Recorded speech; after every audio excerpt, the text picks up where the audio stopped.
কোথায় দাঁড়াপাড়া, দাঁড়াপাড়া অঞ্চলে বোম পড়ছে, কে মারছে?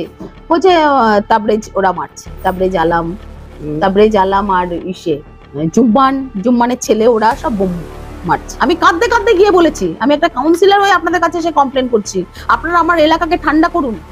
ছুটছাট লোককে অ্যারেস্ট করে কোনো লাভ নেই। যারা সত্যিকারের দোষী, যারা ঝামেলা পাকাচ্ছে, তাদেরকে আপনি অ্যারেস্ট করুন। জুম্মান আছে, আলাম আছে, জুম্মানের ছেলে আছে, আলামের ছেলে আছে, তাবরেজ। আমি বলেছি এদেরকে আপনি শিগগিরই অ্যারেস্ট করুন। সামি সাহিদ মানে জুম্মানের ওয়াইফ, উনি ওখানে একটা এনজিও চালান। উনি বলেন আমাদের যদি কর্পোরেশনের কোনো এনজিও যায় কাজ করতে, ওখানে বলছে এখানে আমরা কাজ করতে দেবো না, এখানকার কাউন্সিলর হচ্ছে আমরা। আমরা ওটাই চাইবো যে এরা যেন 4 জন আর কোনোদিন দাঁড়াপাড়ায় ঢুকতে না পারে, তাহলে আমার যেন দাঁড়াপাড়ার লোকরা শান্ত থাকবে। ভালো, যারা ধরা পড়েনি, আসল আসামি যে ধরা পড়েনি তাকে তাড়াতাড়ি ধরা হচ্ছে। আমাদের কি বলে ওই শেখ আলম আর ওনার ছেলে তাবরেজ আলম। वार्ड नंबर 59 के दारापाड़ा धमाके के बाद अब कोलकाता की सियासत में भूचाल। एमएलए स्वर्णकमल साहा के बाद वार्ड की काउंसिलर जोली बोस का बड़ा आरोप। जोली बोस का कहना है दारापाड़ा उनके वार्ड में आता है, लेकिन यहाँ एसके आलम, तबरेज आलम और उनका परिवार दादागिरी करता है। आम लोग ही नहीं बल्कि खुद काउंसिलर भी पिछले 10 साल से डर के माहौल में जी रही हैं। इलाके में जब भी विकास की कोशिश होती है, आलम और सैयद परिवार से जुड़े गुंडे रुकावट डालते हैं। कल कोलकाता पुलिस की एंटी राउडी सेक्शन ने बड़ा सर्च ऑपरेशन चलाया और जुम्मन सैयद, उनके बेटे साबिर सैयद, दामाद बाबर समेत 23 लोगों को हिरासत में लिया। लेकिन हमेशा की तरह इस बार भी मुख्य आरोपी एसके आलम और उनका बेटा तबरेज आलम फरार हो चुका है। अब सामने आ रहा है सबसे बड़ा राजनीतिक सवाल। तबरेज आलम खुद को वार्ड नंबर 59 का तृणमूल कांग्रेस यूथ प्रेसिडेंट बताते हैं और अक्सर North Kolkata TMC youth president Shanti Ranjan Kundu के साथ नजर आते हैं। आरोप है कि शांति रंजन कुंडू ही उनकी राजनीतिक संरक्षण देते हैं और यही वजह है कि आलम और उनका परिवार बार बार पुलिस की पकड़ से बच निकलता है। एमएलए स्वर्णकमल साहा का साफ कहना है कि तबरेज आलम या उनकी परिवार पार्टी में समर्थक हो सकते हैं, लेकिन टीएमसी में उनका कोई आधिकारिक पद नहीं है और ना ही होगा। काउंसिलर जोली बोस ने भी कहा कि वे भी सुरक्षित नहीं है और इलाके में विकास रुकता है सिर्फ इन्हीं लोगों के वजह से। अब बड़ा सवाल, क्या शांति रंजन कुंडू तबरेज आलम और उनके परिवार को बचाने के लिए फिर से कोई इंजेक्शन देंगे या फिर पार्टी की इमेज बचाने के लिए उन्हें पूरी तरह किनारे पर देंगे? क्योंकि अब आम जनता ही नहीं बल्कि पार्टी से वरिष्ठ नेता भी तबरेज आलम और उनके परिवार की दादागिरी से परेशान है। और अगर इसके बावजूद शांति रंजन कुंडू इनका साथ देते हैं तो सवाल सीधे सीधे उन पर खड़ा होगा कि क्या पार्टी की इमेज से बड़ा उनके लिए तबरेज आलम का गिरोह है। फिलहाल पुलिस की जांच जारी है। प्रशासन का कहना है कानून अपना काम करेगा, दोषी कोई भी हो बख्शा नहीं जाएगा। लेकिन अब सारी नजरें टिकी हैं सिर्फ एक नाम पर, शांति रंजन कुंडू। पिछले कई महीनों से तबरेज आलम और एसके आलम का नाम सुर्खियों में रहा है, पर अब सवाल ये उठ रहा है कि इतने लंबे समय तक उनके नाम सामने होने के बावजूद नॉर्थ कोलकाता टीएमसी यूथ के नेता शांति रंजन कुंडू ने अभी तक कोई टर्मिनेशन लेटर या आधिकारिक कार्रवाई क्यों नहीं की। लोग पूछ रहे हैं, क्या शांति रंजन कुंडू ने राजनीतिक कनेक्शन की वजह से तबरेज आलम को खुला संरक्षण मिल रहा है? सोशल मीडिया और स्थानीय कार्यक्रमों में तबरेज आलम और शांति रंजन कुंडू के साथ दिखने के कई पोस्ट और वीडियोस भी मौजूद हैं, जिनमें दोनों एक साथ इंटरव्यूज में दिखे हैं। যখন আমার ওয়ার্ডে এত ঝামেলা হচ্ছিল তখন আমি ওখানে দাঁড়াপাড়া অঞ্চলটাই আমার এত ঝামেলা। দাঁড়াপাড়া অঞ্চলে আমি যাইনি, কিন্তু আমি পুলিশকে সব ইনফরমেশন করেছি। পুলিশকে জানিয়েছি আমার এলাকা শান্ত থাকা দরকার, আমার এলাকা ভালো থাকা দরকার। সাধারণ মানুষের কষ্ট হচ্ছে। যাদের যাদের নাম মানে আছে, জুম্মান আছে, আলাম আছে, জুম্মানের ছেলে আছে, আলামের ছেলে আছে, তাবরেজ। আমি বলেছি এদেরকে আপনি শিগগিরই অ্যারেস্ট করুন। ছুটছাট লোককে অ্যারেস্ট করে কোনো লাভ নেই।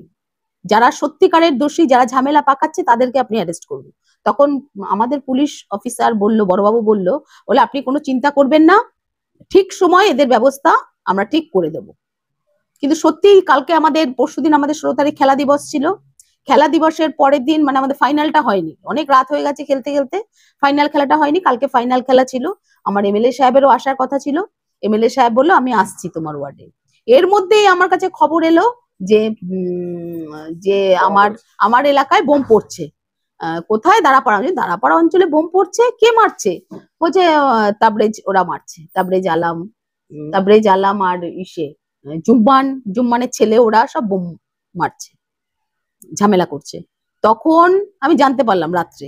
তারপর তো পুলিশ লালবাজার সব ঢুকে গেল, গিয়ে মনে হয় ওদের অ্যারেস্ট করেছে না কি করেছে, আমি ঠিক কথা বোধহয় করেছে।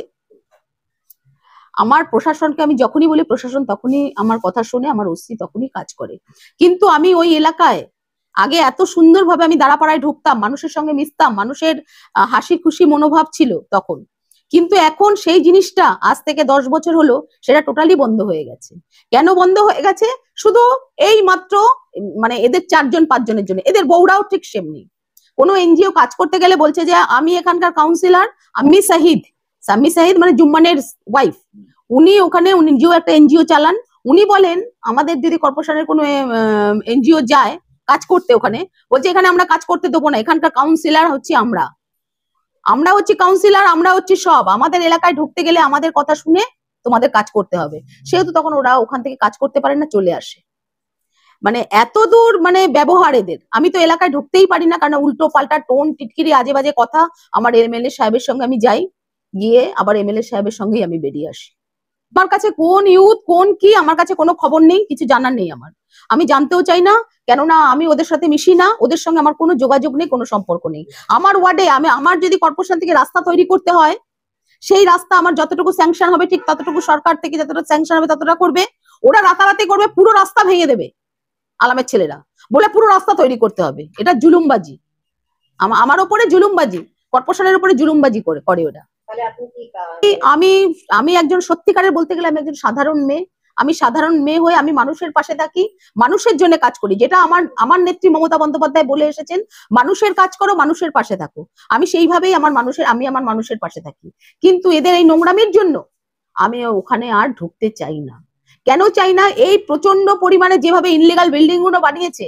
ওখানে ছিল আগে বস্তির ছিল সরু ড্রেন, তার ভেতরে এত বড় বড় ছেলে মেয়ে সবাই মিলে বিল্ডিং তৈরি করেছে। মানে কাউন্সিলরকে কোনো পাত্তা না দিয়ে, কে কাউন্সিলর চিনি না, এদিকে কিন্তু এলাকার মানুষ জানবে, কাউন্সিলর জানে না। কিন্তু এরা তো আসলে কাউন্সিলরকে পাত্তাই দেয় না। আমি কি অ্যাকশন নেবো? আমি তো বললাম না, আমি এত নিচে নেমে আমি রাজনীতি করতে পারবো না। রাজনীতি করতেন আমার হাজবেন্ড রবীন বোস। উনি যখন আমাদের তৃণমূল পাওয়ারে আসে, ওনার কাছে আসেন এই শেখ আলম সাহেব, তখন উনি তাকে নেননি, বলছে না আমি তোমার মতো, তোমরা সিপিএম এর হারমাত ছিলে, তোমার মতো লোককে আমরা নেব না। সেই জন্য সত্যি আমার ভয় আছে বলেই, কিন্তু দাঁড়াপাড়ার কিন্তু ভয় নয়, 4-5 জনকে ভয়। সেটা হচ্ছে আলাম, জুম্মান ওর ছেলে, আর ওই যে শাম্মী, কি বললেন, শাম্মী শাহিদের যে একটা গ্রুপ আছে, মহিলা গ্রুপ, ওই গ্রুপের প্রতি আমার ভয়। কেননা ওই মেয়েগুলো এত ডেঞ্জার, মানে এরা হেন কিছু না করতে পারে না। আজ ওরা গরিব মানুষদের থেকে টাকা তোলে। এই যে আমার এলাকায় যত রাস্তা ফুটপাত গুলো আছে, অবিনাশ চৌধুরী লেনের যত রাস্তাগুলো, রাস্তার পাশে জায়গাগুলো, যেমন আমরা পার্ক করি, যে খেলাধুলার জায়গা করি বা বসবার জায়গা করি, সেই জায়গাগুলোকে পুরো ওরা নিয়ে ঘিরে, কেউ সরকারি জায়গা, কেউ গাড়ির পার্কিং এর জায়গা করেছে, কেউ গাড়ি রাখে, মানে ওরা পুরো এলাকাটা, ওই জায়গাটা পুরো দখল করে নিয়েছে। কেন? এটা তো কাউন্সিলরের দায়িত্ব, কিন্তু কাউন্সিলর সেসব কিছুই জানে না। কাউন্সিলরকে খবর বার্তা না দিয়েই ওরা নিজেকে এমএলএ মনে করে, নিজেকে কাউন্সিলর মনে করে, বলে আমরা এমএলএ, আমরা কাউন্সিলর। কিন্তু থানা, কিন্তু আমি বললেই আমি কাউর নামে মিথ্যে বলতে পারবো না। আমি যখন আমার ওসি কে বলি, ওসি তখন সেই কাজটাই শোনে। কিন্তু পুলিশের তো কিছু করার নেই।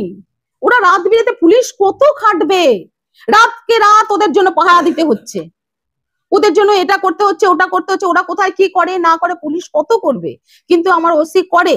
কিন্তু উনি ওনার যতটা সম্ভব করে, আর উনি এমনি আমাকে বলেছেন আপনি চিন্তা করবেন না। আমি যে এতগুলো কমপ্লেন করলাম তার এইটা কথা, আমি একটা কাউন্সিলর হয়ে আমি আপনাদের কাছে কমপ্লেন করছি। আমি কাঁদতে কাঁদতে গিয়ে বলেছি আমি একটা কাউন্সিলর হয়ে আপনাদের কাছে এসে কমপ্লেন করছি, আপনারা আমার এলাকাকে ঠান্ডা করুন, এলাকাকে ভালো রাখুন। তখন বললো আপনি চিন্তা করবেন না, ঠিক কিছু না কিছু একদিন না একদিন আমরা করব। কিন্তু সত্যি আমি কালকে দেখতে পেলাম যে উনি যেভাবে শুনতে পেলাম, আমি তো দেখিনি, আমি শুনতে পেলাম জুম্মান আর জুম্মানের ছেলেকে মনে হয় অ্যারেস্ট করেছে, আরো অনেক লোককে অ্যারেস্ট করেছে। এখন সব জায়গায় সবার মুখেই শুনবেন আমরা তৃণমূল, আমরা তৃণমূল। আদৌ যে কতটা তৃণমূল এরা বোঝা মুশকিল। যে অন্যায় করবে আমার পার্টি কিন্তু তার সাথে নেই, যে অন্যায় করবে তার শাস্তি সে পাবে, প্রশাসন তার শাস্তি তাকে দেবেই। আজ না দিক দুদিন বাদে হলেও দেবে প্রশাসন, প্রশাসন তার কাজ করবে। আমার নেত্রীর ওপর পুরো ভরসা আছে। আমার নেত্রী মমতা বন্দ্যোপাধ্যায় উনি দেখছেন, সবকিছু জানছেন, উনি ঠিক এদের ব্যবস্থা করবেন। এই আমি এটাই চাইবো যে এরা যেন 4 জন আর কোনোদিন দাঁড়াপাড়ায় ঢুকতে না পারে, তাহলে আমার যেন দাঁড়াপাড়ার লোকরা শান্ত থাকবে, ভালো থাকবে, সুস্থ থাকবে। দাঁড়াপাড়ার লোকের পাশে আছি, আমি সবসময় আছি, ওদেরকে সত্যি আগে থেকে আমি খুবই ভালোবাসতাম।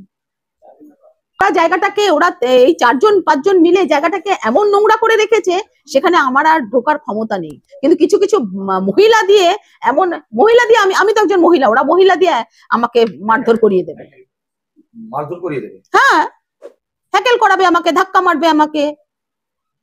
যে এখনো যারা ধরা পড়েনি, আসল আসামি যে ধরা পড়েনি তাকে তাড়াতাড়ি ধরা হোক।